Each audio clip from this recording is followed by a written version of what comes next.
बनावट आयकर अधिकाऱ्याला 1 कोटीची खंडणी मागितल्या प्रकरणी अटक। छगन भुजबळ यांच्या स्वीय सहाय्यकाला धमकी।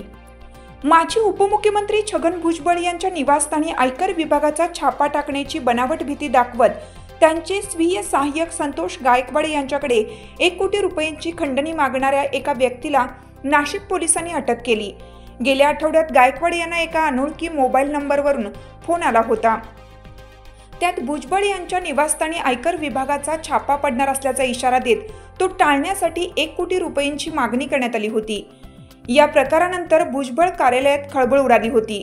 गायकवाड यांनी तात्काळ पोलिसांकडे धाव घेतली आणि अंबड पोलीस ठाण्यात तक्रार दाखल केली।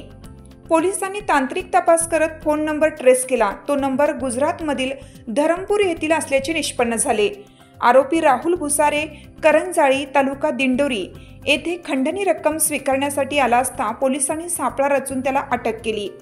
ही कारवाई 24 एप्रिल ते 16 मे या कालावधीत पोलिसांनी राबवलेल्या मोहिमेचा भाग होती।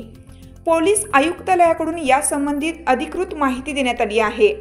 गेल्या काही दिवसात नाशिक शहरात बनावट अधिकारी बनून खंडणी मागण्याचे प्रकार वाढले आहेत। याआधी FDA अन्न व औषध प्रशासन अधिकाऱ्यांमध्येही अशीच घटना उघडकीस आली होती, ज्यात 2 ट्रक सुपारी ताब्यात घेतल्याबद्दल 2 कोटी रुपयांची खंडणी मागण्यात आली होती।